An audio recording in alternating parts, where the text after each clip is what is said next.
till today, she has no idea the conversation her father and the husband had, but she has felt that. I had this friend of mine, her eyes were always red.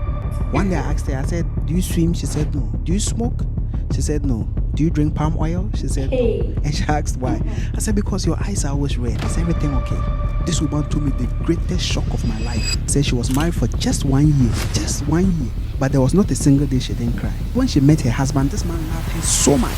So much that in just 2 months of meeting her, he decided to marry her. But you will not believe what happened. She said on her wedding day, after the exchange of vows and then moved into the reception, she noticed that her father, her own father, called her husband aside and they spoke for a while. After they had that conversation and the husband came back into the reception to take his seat, she looked at him and realized that no, this was a different person. Every indicator of love they had between them shut down. It was as if a mechanic had worked on her husband. The man is no longer attracted to her, has no desire for intimacy, doesn't care about her. Even a 1-minute conversation between them, she doesn't get it. You don't do that.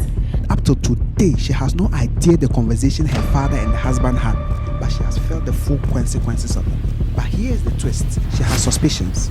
When she was growing up, she made a mistake and got pregnant and aborted the baby. You?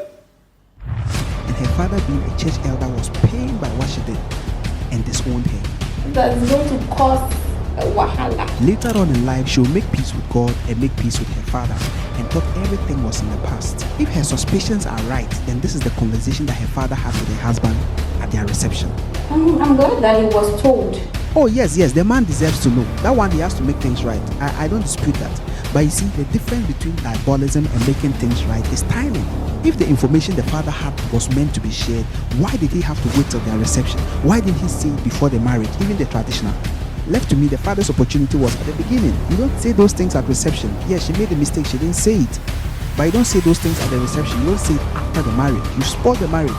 He deserves to know, Papa. Well, I don't know. For me, I think it shouldn't have been said. What do you think?